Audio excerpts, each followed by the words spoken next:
네, 안녕하세요.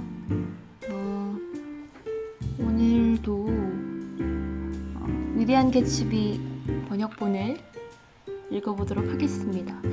현재 지금 음질이 얼마나 좋은지는 모르겠지만 제가 모니터링을 잘 할 순 없지만 바로 시작해보도록 하겠습니다. 오늘은 위대한 개츠비 챕터 2번입니다.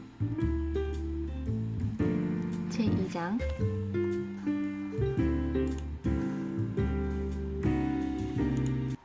시작합니다. 웨스트에그와 뉴욕시의 중간쯤에는 황량한 지역을 피하기 위해 차도가 철로와 만나 4분의 1마일을 나란히 달리는 곳이 있다. 바로 재의 골짜기이다. 재가 밀처럼 자라 산마루와 언덕과 기괴한 정원을 이루는 환상적인 농장이다. 잿빛 땅과 끊임없이 피어오르는 먼지 너머로 잠시 뒤 T.J. 에클버그 의사의 두 눈을 볼 수 있다. T.J. 에클버그 의사의 눈은 푸르고 커다하다. 망막의 높이가 무려 1야드에 달한다. 얼굴은 없고 눈만 있지만 보이지 않는 코에 걸려있는 거대한 노란 안경 너머로 이쪽을 바라보고 있다. 분명히 어떤 익살맞은 안과 의사가 퀸스 자치구에서 장사를 좀 해보려고 걸어놓은 뒤 그 자신은 영원히 눈이 버려버렸거나 아니면 광고판에 까맣게 잊고 이사를 가버린 게 틀림없었다. 오랜 세월 동안 페인트도 칠하지 않은 채 햇볕을 그을리고 비를 맞아 좀 바랬지만 여전히 그 눈은 생각에 잠긴 듯 장엄한 재의 골짜기를 내려다보고 있었다. 재의 골짜기는 한쪽으로 작고 더러운 강과 접하고 있어서 개폐교가 화물선을 통과시키기 위해 올라갈 때면 기차가 멈춰 있어 승객들은 반시간 동안 그 음울한 풍경을 바라보게 된다. 거기서는 적어도 1분 동안은 정지하게 마련인데 내가 톰의 여자를 처음 만난 것도 바로 그 때문이었다. 톰에게 애인이 있다는 사실은 그의 이름이 알려진 곳이라면 어디서나 화제거리였다. 나는 그녀가 어떻게 생겼는지 보고 싶었지만 만나고 싶은 생각은 없었다. 하지만 그녀를 만나고야 말았다. 어느 날 오후 톰과 함께 기차를 타고 뉴욕에 갔는데 기차가 그 재의 골짜기에서 멈추자 그는 자리에서 일어나더니 내 팔을 붙잡고 강제로 기차에서 끌어내렸다. 여기서 내리자고. 자네한테 내 애인을 소개해 줄 테니까. 나는 그가 점심 식사 때 술을 마셔서 취한 게 아닌지 의심스러울 정도였다. 나는 석회를 하얗게 바른 나지막한 담을 넘어 그를 따라갔고 우리는 에클버그 의사의 끊임없는 시선을 받으며 100야드쯤 뒤쪽으로 걸어갔다. 보이는 건물이라고는 오직 항무지 끝에 서 있는 작고 노란 벽돌 건물뿐이었는데 그곳이 일종의 중심가인 셈이었지만 그 옆에는 아무것도 없었다. 그 건물에는 상점이 셋 있었는데 하나는 새를 놓고 있었고 제 골짜기와 맞닿아 있는 다른 하나는 밤새도록 영업하는 음식점이었으며 세 번째 상점은 자동차 정비소였다. 거기에는 정비소 조지 B. 윌슨, 자동차 사고팝니다. 라는 팻말이 붙어 있었다. 나는 톰을 따라 정비소 안으로 들어갔다. 장사가 잘 안 되는지 텅 비어 있었다. 차라고는 어두침침한 구석에서 먼지를 뒤집어 쓰고 있는 부서진 포드 한 대뿐이었다. 2층에는 호화로운 방이 숨어 있을지도 모른다고 생각하고 있을 때 주인이 헝겊 조각에 손을 닦으며 모습을 드러냈다. 금발의 미남이었지만 빈혈이라도 걸린 듯 생기가 없었다. 우리를 보자 옅은 푸른색 눈에는 어렴풋한 희망의 빛이 떠올랐다. 잘 있었나, 윌슨? 톰은 반갑다는 듯이 그의 어깨를 툭툭 치며 말했다. 장사는 잘 되나? 그저 그래요. 그 차는 언제 저한테 파실 겁니까? 윌슨이 시큰둥하게 대답했다. 다음 주에. 지금 우리 정비사가 손을 보고 있는 중이거든. 꽤나 굼뜨군요. 안 그래요? 아니, 그렇지 않네. 자네가 그렇게 생각한다면 다른 곳에 팔아버리겠어. 그게 아니고요. 전 다만... 윌슨은 마늘 끝을 흐렸고 톰은 조바심이 나는 듯 정비소 주위를 훑어보았다. 그때 계단을 내려오는 발소리가 들리더니 순간 몸집이 있는 여자 하나가 사무실 문을 가로막고 섰다. 30대 중반에 접어든 그녀는 다소 땅딸막한 체격으로 물방울 무늬가 있는 검푸른 비단 드레스를 붙이고 예쁜 구석이라고는 찾아볼 수 없었지만 연기를 내뿜듯 끊임없이 발산하는 생기를 한눈에 알아볼 수 있었다. 그녀는 천천히 웃으며 남편을 쳐다보지도 않은 채 나지막하고 거친 목소리로 이렇게 말했다. 의자 좀 가져와요. 앉으시게 해야죠. 아, 그렇군. 윌슨은 서둘러 회색 벽이 연결되어 있는 작은 사무실로 갔다. 재의 골짜기 근처에 있는 것은 무엇이든 뿌연 재를 뒤집어 쓰고 있듯이 그의 검은 양복과 윤기 없는 머리카락에도 먼지가 뽀얗게 덮여 있었다. 그녀는 톰에게 다가왔다. 다음 기차를 타. 알았어요. 지하에 있는 신문 가판대에서 기다릴게. 그녀는 고개를 끄덕였고 조지 윌슨이 사무실에서 의자 2개를 들고 나타나자 톰에게서 떨어졌다. 우리는 길 아래쪽으로 내려가 눈에 띄지 않는 데서 그녀를 기다렸다. 끔찍한 곳이지 않나? 이곳을 떠나는 게 그 여자에게도 좋아. 남편이 반대하지 않을까? 윌슨? 그자는 아내가 뉴욕에 사는 여동생을 만나러 가는 줄 알고 있어. 후둔하기 짝이 없어서 자기가 살아있다는 사실조차 잊고 사는 친구라고. 그래서 톰과 그의 정부와 함께 뉴욕으로 갔다. 정확히 말하자면 함께라고 말할 수는 없는데 윌슨 부인이 눈치껏 다른 칸에 탔기 때문이다. 그녀는 갈색 무늬가 있는 모슬린 드레스로 갈아입었는데 톰이 뉴욕 플랫폼에서 그녀를 부축하여 내릴 때 그 옷은 그녀의 널찍한 엉덩이에 착 달라붙어 있었다. 신문 가판대에서는 그녀는 타운 테틀 한 권과 영화 잡지를 샀고 영 매점에서는 콜드크림과 조그만 향수 한 병을 샀다. 그녀는 택시 넉 대나 그냥 보내고 나서야 비로소 회색 시트로 장식된 라벤더색 새 택시를 골라 잡았다. 택시를 타고 우리는 사람들로 붐비는 역을 빠져나와 햇빛이 반짝이는 거리로 들어섰다. 그러나 그녀는 재빨리 창에서 눈길을 돌리더니 앞유리를 두드렸다. 개를 한 마리 갖고 싶어요. 아파트에서 기르고 싶어요. 기르면 좋잖아요. 개 말이에요. 우리는 어이없게도 존 D. 록펠러를 닮은 백발 노인 쪽으로 차를 댔다. 노인의 목에 걸려있는 광주리에는 갓 태어난 강아지 12마리가 웅크리고 있었다. 무슨 종이에요? 노인이 택시 창문으로 가까이 다가오자 윌슨 부인이 진지하게 물었다. 온갖 종류가 다 있습죠. 부인께서는 어떤 종류를 원하십니까요? 경찰견 한 마리를 사고 싶은데요. 그런 개는 없겠죠? 노인은 미심쩍은 듯 광주를 들여다보다가 발버둥 치는 강아지 한 마리를 들어 올렸다. 그건 경찰견이 아니잖소. 톰이 말했다. 노인은 실망한 듯한 목소리로 말했다. 예, 딱히 경찰견이라고 할 수는 없죠. 에어데일 테리어 가깝지요. 노인은 갈색 수건 같은 개의 등허리를 쓰다듬었다. 이 털 좀 보세요. 대단한 털 입죠. 감기에 걸리거나 해서 귀찮게 할 녀석이 아닙니다요. 예뻐요. 윌슨 부인이 들뜬 목소리로 말했다. 얼마예요? 저놈 말입니까? 10달러는 주셔야죠. 비록 다리가 놀랄 만큼 희기는 했지만 에어데일 테리어라는 데는 의심할 데가 없었다. 그 에어데일 테리어는 바뀐 주인인 윌슨 부인의 무릎 사이로 파고들었고 그녀는 추위를 타지 않는다는 녀석의 털을 황홀한 듯 쓰다듬었다. 자, 여기 돈이 있어. 그 돈이면 10마리는 더 살 거요. 우리는 5번가로 향했다. 한여름 일요일 오후의 공기는 목가적이라고 할 만큼 따뜻하고 부드러워서 양떼가 모퉁이를 돌아 거리에 나타나더라도 하나도 놀랄 것이 없을 정도였다. 차를 세우지. 난 여기에서 내리겠어. 아니, 안 돼. 톰이 재빨리 가로막았다. 내가 아파트까지 가지 않으면 머틀이 섭섭해할 거야. 안 그래, 머틀? 함께 가요. 전화를 걸어 동생 캐서린을 부를게요. 사람들한테서 굉장한 미인이라는 소리를 듣는 애예요. 우리는 센트럴파크를 지나 웨스트 100번대로 거리로 달렸다.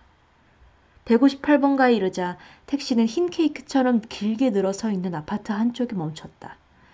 왕궁에 돌아온 여자처럼 당당한 시선으로 이웃을 훑어보면서 윌슨 부인은 개와 다른 물건들을 들고 당당하게 안으로 들어갔다. 맥키 부부를 부를게요. 엘리베이터를 타고 올라가면서 그녀가 말했다. 그녀의 집은 아파트 맨 위층에 있었다.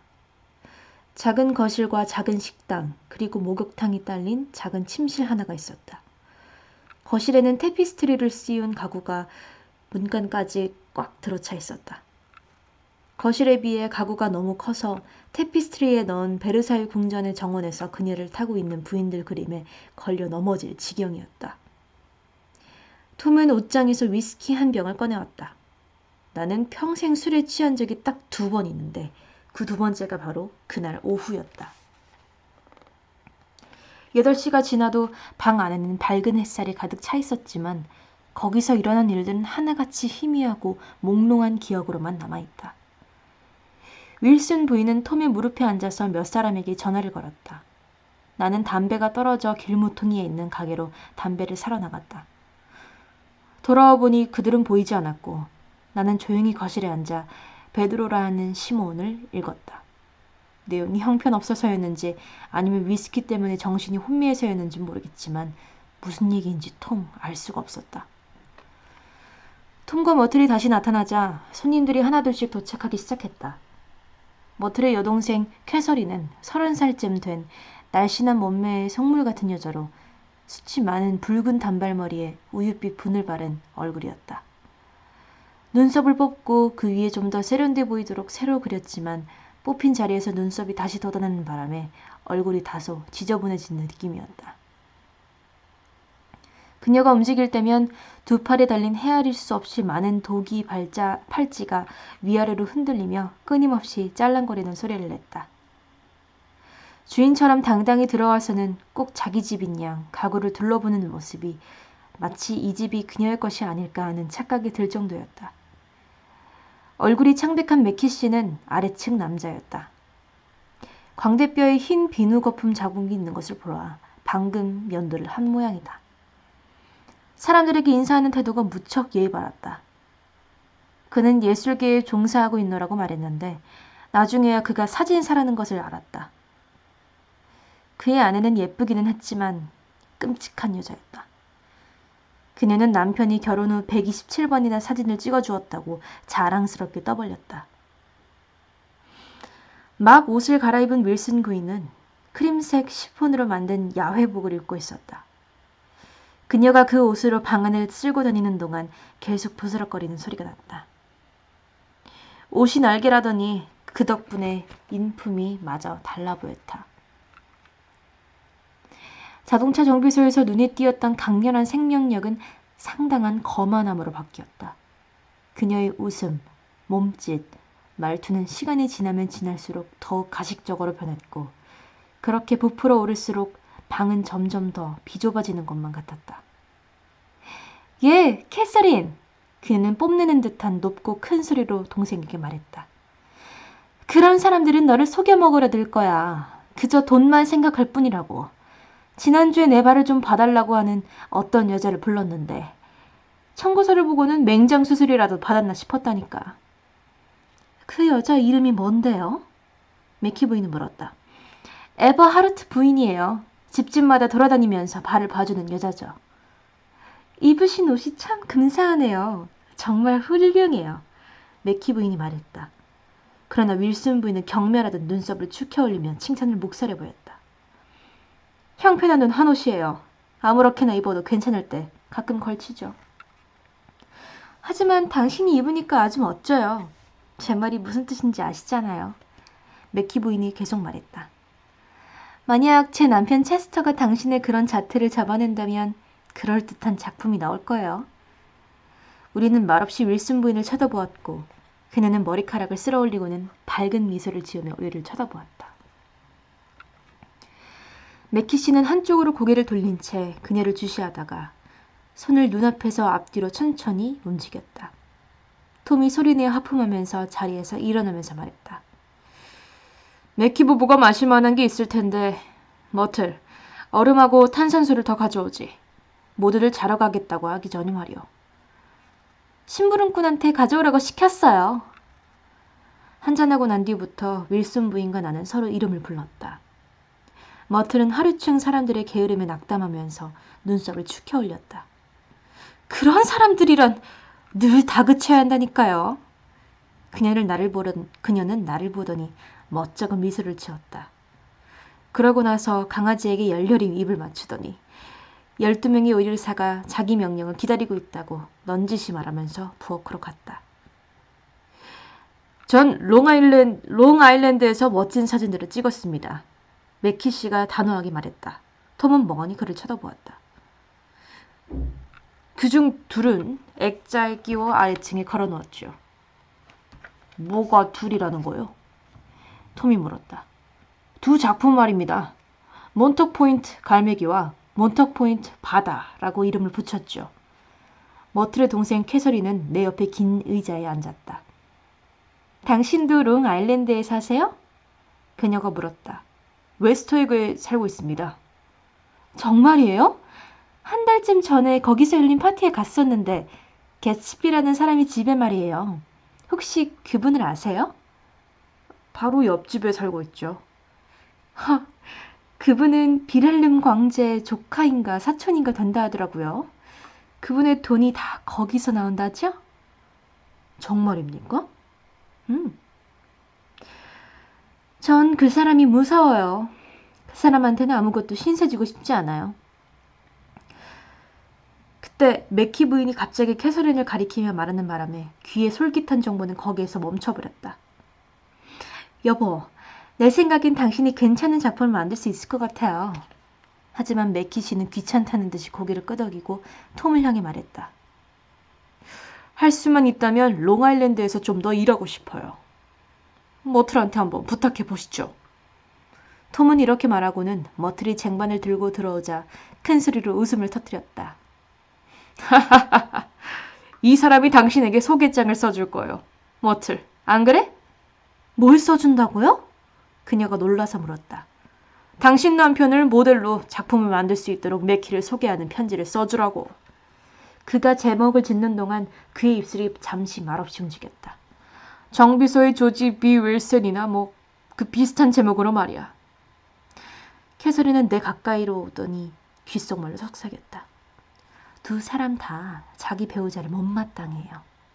그래요? 참을 수가 없대요. 그녀는 머틀과 톰을 번갈아 바라보았다. 서로 참을 수 없는데 왜 계속 같이 사느냐 말이에요. 나 같으면 당장 이혼하고 말 텐데. 머틀은 윌슨을 좋아하지 않나요?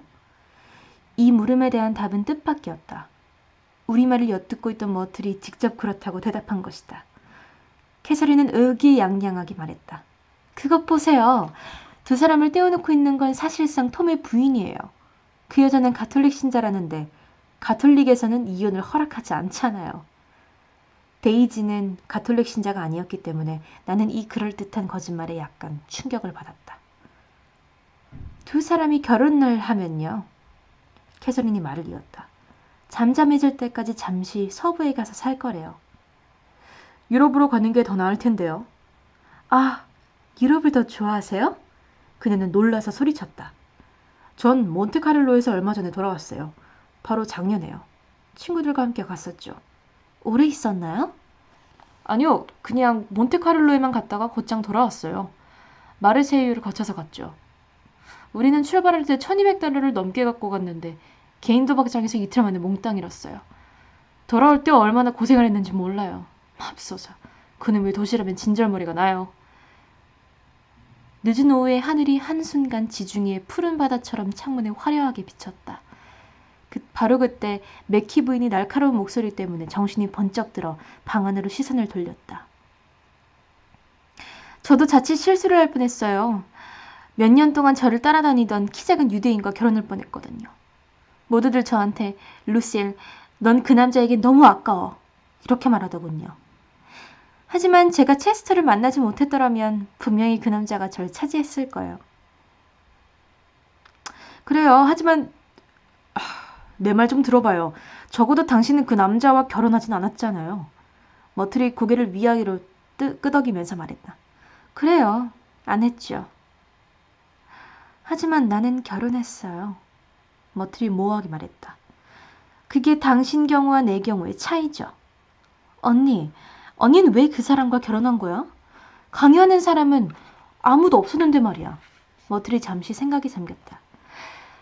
그 사람을 신사래로 착각했기 때문이야. 난 그 사람이 교양 있는 사람이라 생각했거든. 하지만 알고 보니 내 신발을 핥을 자격조차 없는 사람이었어. 그래도 언니는 한동안 그에게 미쳐 있었잖아. 캐서린이 말했다. 그러자 머틀은 도저히 믿어지지 않는다는 듯이 소리를 질렀다. 허! 미쳐 있었다고? 내가 그 작자에게 미쳐 있었다고 누가 그래? 저기 있는 저 사람에게 미쳐 있지 않은 것처럼 그에게도 그런 적은 없었단 말이야. 그녀가 갑자기 나를 가리키자 모두들 비난하는 듯한 눈초리로 나를 쳐다보았다. 나는 그녀의 과거 행적, 애정 행각과 아무 관계도 없다는 사실을 표정으로 보여주려고 애를 썼다. 내가 미쳐 있었던 건 막 결혼했을 때뿐이야. 하지만 곧 깨달았지. 그 작자는 결혼식 때 예복을 빌려 입고도 나한테 아무 말도 하지 않았어. 어느 날 그 작자가 집에 없을 때 옷 임자가 옷을 찾으러 왔더라. 양복을 내주고 난 뒤 난 오후 내내 울었어. 정말인지 형부를 차버려야 하는데. 캐서린이 또다시 나에게 말을 걸었다. 두 사람은 자동차 정비소에서 11년 동안이나 같이 살았어요. 톰은 언니의 첫 애인이었죠. 방에 있는 사람들은 계속 위스키를 찾았다. 한 잔도 마시지 않아도 마신 것과 다름없이 기분을 낼 수 있다는 캐서린만 예외였다. 톰은 초인종으로 심부름꾼을 불러 만족스러운 저녁 식사가 될 만한 이름난 샌드위치를 사오라고 시켰다. 나는 밖으로 나가 황혼에 휩싸인 동쪽 공원을 걷고 싶었지만 나가려고 할 때마다 귀에 거슬리는 꺼림칙한 이야기가 내 발목을 잡아당겼다. 머틀은 의자를 끌어당겨 나에게 가까이 다가오더니 느닷없이 더운 입김을 내뿜으며 톰과 처음 만났을 때 이야기를 털어놓았다. 기차를 타면 언제나 마지막까지 남는 자리가 있어요. 서로 마주보는 자리인데 거기서 일이 벌어졌죠. 나는 동생을 만날 생각에 뉴욕에 가는 길이었어요. 그이는 신사복을 입고 번쩍이는 에나멜 가죽 구두를 신고 있었는데 눈을 뗄 수가 없었어요. 그가 나를 쳐다볼 때마다 머리 위쪽에 있는 광고를 보는 척했죠. 여기 도착했을 때 그가 바로 내 옆에 있었는데 흰 와이셔츠 앞가슴으로 내 팔을 누르고 있었어요. 그래서 경찰관을 부르겠다고 협박했지만 거짓말이라는 걸 그는 알고 있었죠. 너무 흥분한 나머지 그와 함께 택시를 잡아타고도 깨닫지도 못한 정도였어요. 그때 내가 머릿속으로 줄곧 생각한 것은 그래, 너는 영원히 살 수 없어 하는 말이었어요. 머틀은 맥키 부인 쪽으로 몸을 돌렸고 방 안 가득 그녀의 어색한 웃음이 넘쳤다. 벌써 9시가 되었다. 그 다음에 다시 시계를 보았을 때는 벌써 10시였다. 맥키 씨는 마치 활기찬 사람을 찍은 사람처럼 꽉 쥔 두 주먹을 무릎에 올려들고 잠들어 있었다. 나는 손수건을 꺼내 오후 내내 신경에 거슬리던 그의 뺨에 말라붙은 비누 거품을 닦아주었다.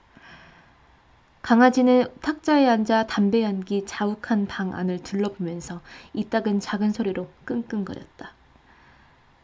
사람들은 사라졌다가 다시 나타났고 어디론가 갈 계획을 세웠고 그러다가 대화를 나누던 상대가 어디로 가버렸는지 헤매기도 했다. 자정이 가까울 무렵 톰과 윌슨 부인이 데이지 이름을 언급할 권리가 있느냐를 두고 열띠게 말싸움을 붙이고 있었다. 데이지! 윌슨 부인이 소리쳤다. 내가 부르고 싶으면 언제든 부를 거예요. 데이지! 순간 톰이 그의 코를 세게 훌려쳤다. 마침 후 목욕탕 바닥에는 피 묻은 수건들이 널려 있었고 여자들의 꾸짖는 소리와 더 큰 소리로 아프다며 울부짖는 소리가 들렸다. 맥키 씨는 잠에서 깨어나 어안이 벙벙한 상태로 방 안을 쳐다보았다. 구급약을 들고 뛰어다니며 화를 내기도 하고 위로를 건네기도 하는 자신의 아내와 캐서린, 상심한 표정으로 긴 의자에 누워 피를 흘리는 머틀이 보였다. 맥키 씨는 문으로 나갔다. 샹들리에에 걸어두었던 모자를 집어들고 나도 그의 뒤를 따랐다. 언제 점심이나 하러 오시죠? 엘리베이터를 타고 숨을 돌리는 동안 그가 제안했다. 좋습니다. 기꺼이 가죠. 나는 그의 점심 초대에 응했다. 그 다음에 그는 속옷 차림으로 침대에 들어가 두 손에 커다란 포트폴리오를 들고 앉아 있었다. 미녀와 야수, 고독, 식료품 가게의 늙은 말, 브루클린 다리. 나는 펜실베니아역의 추운 지하 대합실에 누운 채 졸면서 조간신문, 티리빈을 보며 새벽 4시 기차를 기다리고 있었다.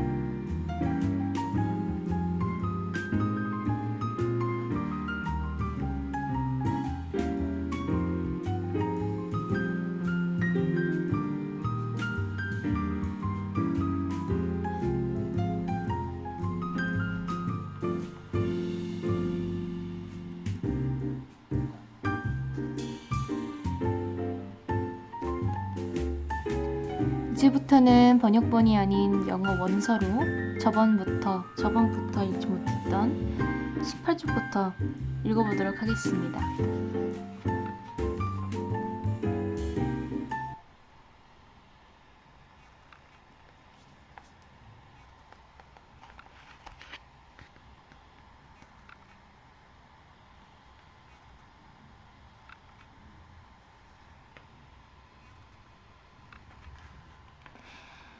It's about a butler nose. Do you want to hear about butler's nose? That's why I came over tonight. Well, he wasn't always a butler. He used to be a silver polisher for some people in New York that had a silver service for 200 people. He had to polish it from morning till night, till finally it began to affect his nose.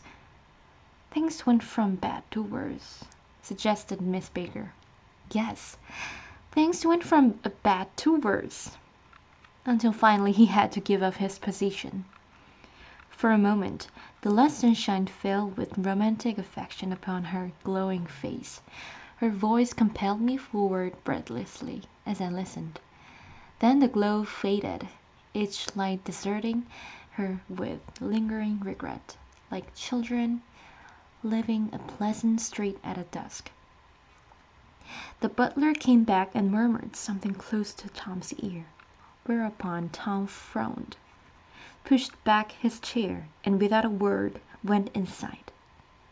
As if his advance quickened something within her, Daisy leaned forward again, her voice glowing and singing. "I love to see you at my table, Nick. You remind me of a rose, an absolute rose, doesn't he?" She turned to Miss Baker for confirmation. An absolute rose? This wasn't true. I'm not even faintly like a rose. She was only extemporizing. But a stirring warmth flowed over her, as if her heart was trying to come out to you, concealed in one of those breathless, thrilling words. Then suddenly she threw her napkin on the table and excused herself and went into the house. Miss Baker and I exchanged a short glance consciously devoid of meaning. I was about to speak when she sat up alertly and said, "Shh!" in a warning noise.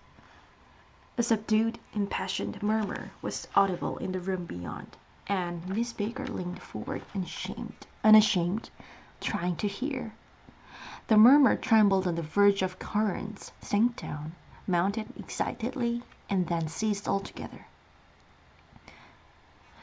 "This Mr. Gatsby you spoke of is my neighbor," I began. "Don't talk. I want to hear what happens." "Is something happening?" I inquired innocently. "You mean to say you don't know?" said Miss Baker, honestly surprised. "I thought everybody knew." I don't. Why, she said hesitantly. Tom's got some woman in New York. Got some woman? I repeated blankly. Miss Baker nodded. She might have the decency not to telephone him at dinner time, don't you think? Almost before I had grasped her meaning, there was the flutter of a dress, and the crunch of leather boots, and Tom and Daisy were back at the table. It couldn't be helped, cried Daisy with tense gaiety. She sat down, glanced searchingly at Miss Baker and then at me, and continued. I looked outdoors for a minute, and it's very romantic outdoors. There's a bird on the lawn that I think must be a nightingale come over on the cornered White Star Line. He's singing away. Her voice sang. It's romantic, isn't it, Tom? Very romantic, he said, and then miserable to me. If it's light enough after dinner, I want to take you down to the stables. The telephone rang inside startlingly, and as Daisy shook her head decisively at Tom, the subject of the stables, in fact all subjects, vanished into air.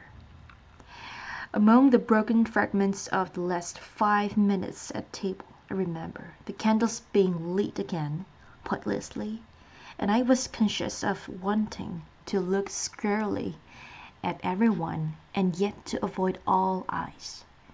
I couldn't guess what Daisy and Tom were thinking, but I doubt if even Miss Baker, who seemed to have mastered a certain hardy skepticism, was able utterly to put this fifth guest's shrill, meddling urgency out of mind. To a certain temperament, the situation might have seemed intriguing. My own instinct was to telephone immediately for the police. The horses, needless to say, were not mentioned again. Tom and Miss Baker, with several feet of twilight between them, strolled back into the library, as if to a vigil beside a perfectly tangible body, while trying to look pleasantly interested and a little deaf. I followed Daisy around a chain of connecting verandas to the porch in front. In its deep gloom we sat down side by side on a wicker settee. Daisy took her face in her hands, as if feeling its lovely shape, and her eyes moved gradually out into the velvet dusk. I saw that turbulent emotions possessed her, so asked what I thought would be some sedative questions about her little girl. We don't know each other very well, Nick, she said suddenly, even if we're cousins. You didn't come to my wedding. I wasn't back from the war. That's true. She hesitated. Well, I've had a very bad time, Nick, and I'm pretty cynical about anything. Evidently she had reason to be. I waited, but she didn't say any more, and after a moment I returned rather feebly to the subject of her daughter. I suppose she talks and eats and everything. Oh, yes. She looked at me absently. Listen, Nick, let me tell you what I said when she was born. Would you like to hear? Very much. It'll show you how I've gotten to feel about things. Well, she was less than an hour old, and Tom was God knows where. I woke up out of the ether with an utterly abandoned feeling, and had asked the nurse right away if it was a boy or a girl. She told me it was a girl, and so I turned my head away and wept. All right, I said. I'm glad it's a girl, and I hope she'll be a fool. That's the best thing a girl can be in this world, a beautiful little fool. You see, I think everything's terrible anyhow, she went on in a convinced way. Everybody thinks so, the most advanced people. And I know I've been everywhere and seen everything and done everything. Her eyes flashed around her in a defiant way, rather like Tom's, and she laughed with thrilling scorn. Sophisticated! God, I'm sophisticated! The instant her voice broke off, ceasing to compel my attention, my belief, I felt the basic insincerity of what she had said. It made me uneasy, as though the whole evening had been a trick of some sort to exact a contributory emotion from me. I waited, and sure enough, in a moment she looked at me with an absolute smirk on her lovely face, as if she had asserted her membership in a rather distinguished secret society to which she and Tom belonged.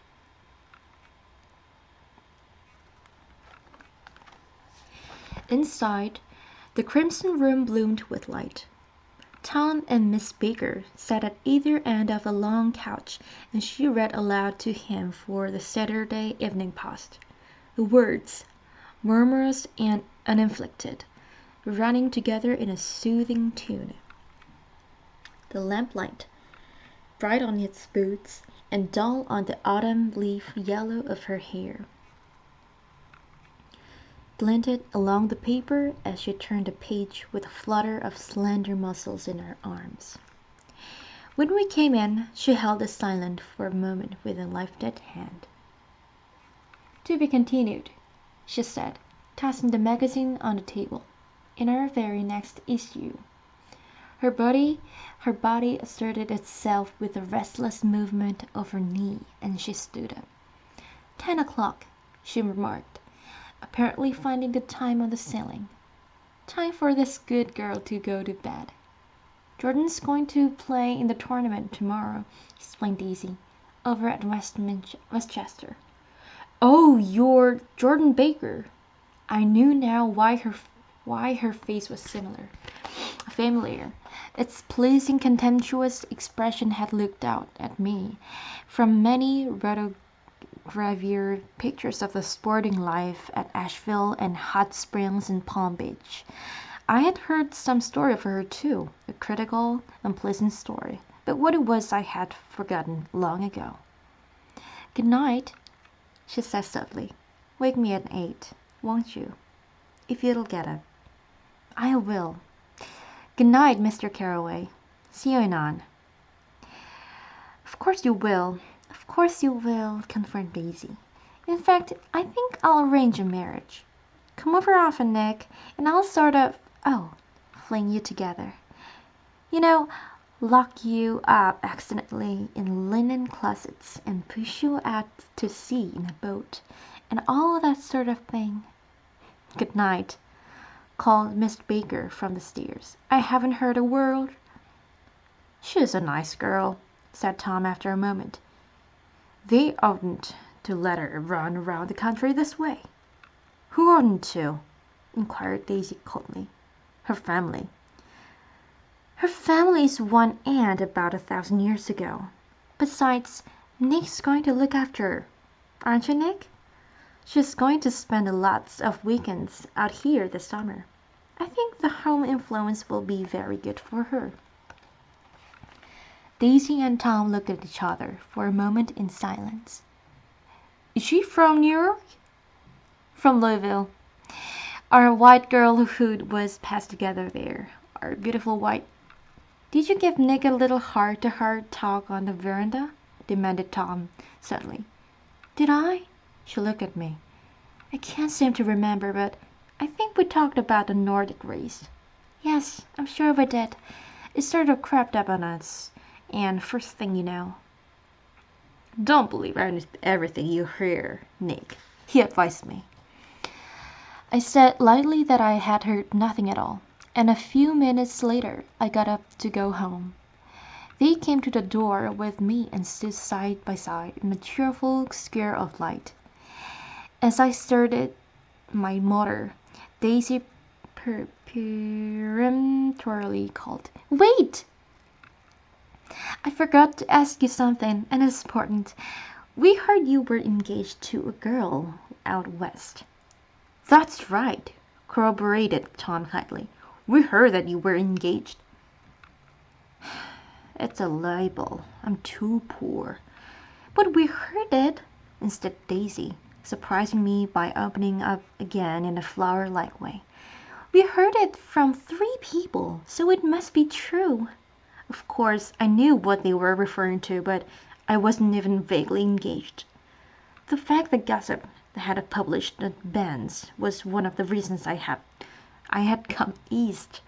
Can't stop going with an old friend on account of rumors, and on the other hand, I had no intention of being rumored into marriage. Their interest rather touched me and made them less remotely reach. Nevertheless, I was confused and a little disgusted as I drove away. It seemed to me that the thing for Daisy to do was to rush out of the house, child in arms, but apparently there were no such intentions in her head. As for Tom, the fact that he had some woman in New York was really less surprising than that he had been depressed by a book. Something was making him nibble at the edge of stale ideas, as if his sturdy physical egotism would no longer nourish his peremptory heart. Already it was deep summer on Roadhouse roads, and in front of wayside garages where new red petrol pumps set out in pools of light, and when I reached my estate at West Egg, I ran the car under its shed, and sat for a while on an abandoned grass roller in the yard. The wind had blown off, leaving a loud, bright night, with wings beating in the trees, and a persistent organ sound as the full billows of the earth below the frogs full of life.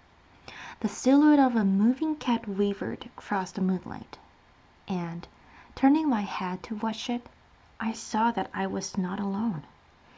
50 feet away a figure had emerged from the shadow of my neighbor's mansion, and was standing with his hands in his pockets, regarding the silver pepper of the stars.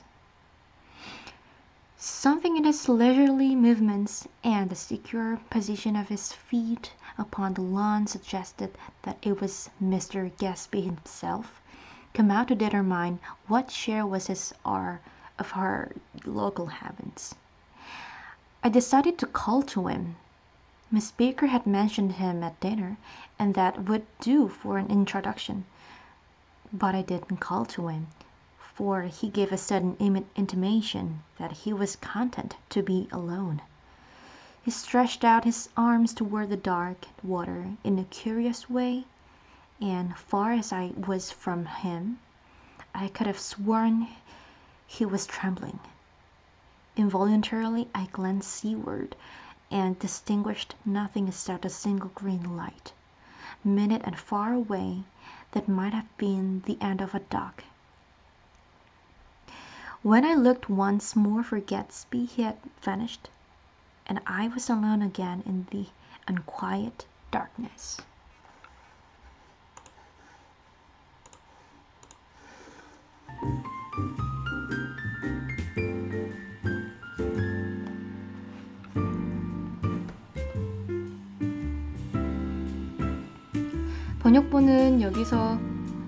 번역본은 오늘로 2장이 끝이고요. 스캇 피츠제럴드의 The Great Gatsby는 오늘 원서는 1장을 오늘 읽었습니다. 아무래도 이 양이 좀 볼륨이 굉장히 크기 때문에 생방송에서 다 읽기는 좀 어려울 것 같고, 아무래도 녹화 방송으로 올려드리도록 하겠습니다. 시청해주셔서 감사드립니다. 방송은 여기서 마치도록 하겠습니다.